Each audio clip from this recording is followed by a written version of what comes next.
Hello, ako po si Jason, ang operator ng DTF dito sa General Mall. Ang machine dito ay ginagamit ng 6 na araw na may total na 49 meters. Ito po ang printer head.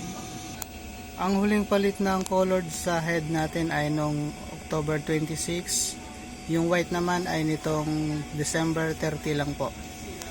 Ito naman yung ating capping na may 80% good condition. Head clean.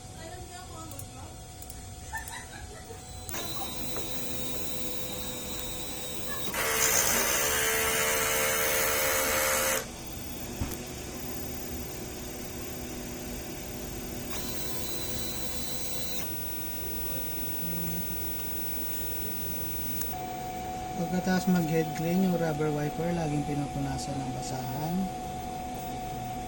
Nozzle check. Goods.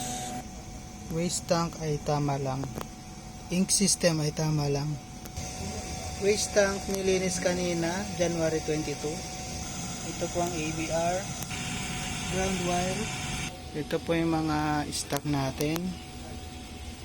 Ito naman po yung mga in-use na consumable natin.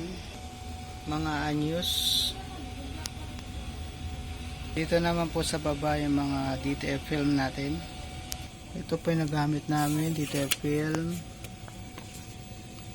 Powder. White ink. Yellow. Daily output.